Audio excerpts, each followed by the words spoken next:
এজন্য আল্লাহর হাবিব বলতেন লিকুল্লি নবিয়িন দাওয়া মুস্তাজাবা। এ দুনিয়ার সব নবীদেরকে রব্বুল আলামিন একটা করে দোয়া করার সুযোগ দিয়েছেন। ওই দোয়াটা দাওয়া মুস্তাজাবা, ওই দোয়াটা করতে দেরি, কবুল হতে দেরি নাই। সব নবীরা এরকম দোয়া করার সুযোগ পেয়েছিল জীবনে। কয়টা? ওই একটা দোয়া সব নবীরাই করে ফেলছে দুনিয়াতে। বিপদে পড়েই দোয়া কাজে লাগাই ফেলছে, আর সুযোগ নাই। কারণ একটা চান্স, একজন নবী ওই স্পেশাল দোয়াটা করে নাই।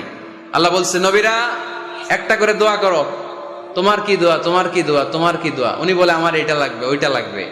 আল্লাহ বলতেছে যে যা চাইবে ওইটাই দিবা। সব নবী দোয়া করে, একজন করে না। নবীদের সর্দার নবী আপনার দোয়াটা করেন। কয় করুম না, করবো না, আমি রেখে দিলাম, যখন লাগে তখন করুন।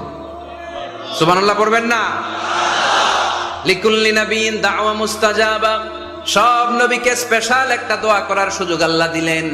দাও বিহা, সব নবীরা ওই দোয়াটা দুনিয়ার বুকেই করে ফেলেছে। আল্লাহর হাবিব বলেন ওয়া ইন্নী আখতাবিউ দাওয়াতি শাফাআতান লি উম্মতি ইয়াউমাল কিয়ামা।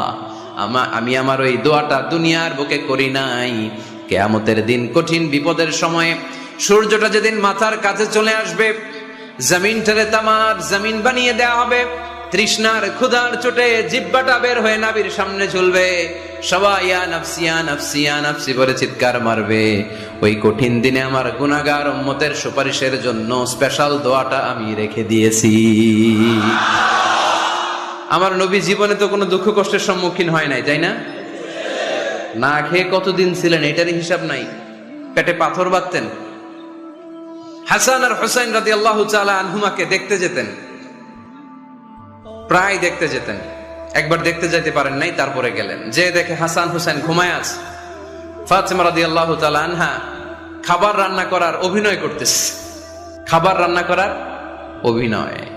সকালে বলে রান্না হইতেছে, বাবা ঘুমাও। দুপুরে বলে ঘুমাও। ছোট্ট হাসান হুসাইন রাদিয়াল্লাহু তাআলা আনহুমা ঘুমায়। না খেয়ে বাচ্চা দুইটা মরে যাওয়ার মতো অবস্থা।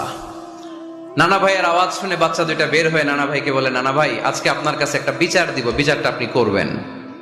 আল্লাহর হাবিব বলে, আমি যদি বিচার না করি কে বিচার করবে?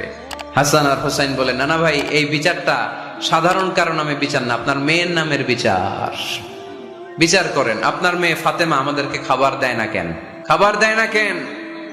2 দিন ধরে তো আমরা 2 ভাই কিচ্ছু খাই নাই, এত ক্ষুধা, আমরা তো ছোট মানুষ না, আমরা সহ্য করতে পারি না।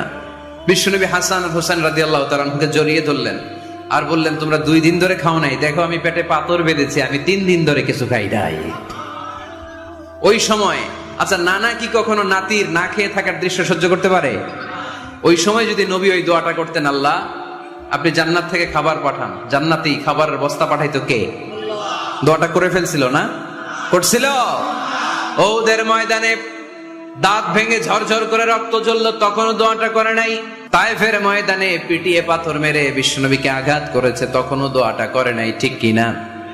খেয়ে না খেয়ে দিন প্রচারের কাজে নিজেকে দিয়েছ বিলিয়ে, তায়েফের কাফিরেরা চিনল না সে আলো, দুষ্ট ছেলেদের পিছু দিল লেলিয়ে, পাথরের আঘাতে ক্ষত বিক্ষত হয়ে সারা শরীর থেকে রক্ত ঝরে। হে রাসূল তোমাকে ভুলি আমি কেমন করে, হে রাসূল তোমাকে ভুলি আমি কেমন করে। ওই নবীকে ভুলে থাকা যায়? ওই নবীরে ভুলে থাকা যায়? ওই নবীরে যদি কেউ গালি দেয় তার খবর আছে না নাই? আর নবীর সম্মানে যদি কেউ বা হাত ঢুকাতে চায়, ওই বা হাত কেমন করে ভেঙে দিতে হয় মুসলমানদের জানা আছে। চিল্লায় বলো ঠিক কিনা? আমার নবীর ব্যাপারে আমরা সবাই এক। আমার নবীর ভালোবাসা আমাদের অন্তরে আছে না নাই? এই ভালোবাসাই আমাদের সম্বল। ঠিক কিনা?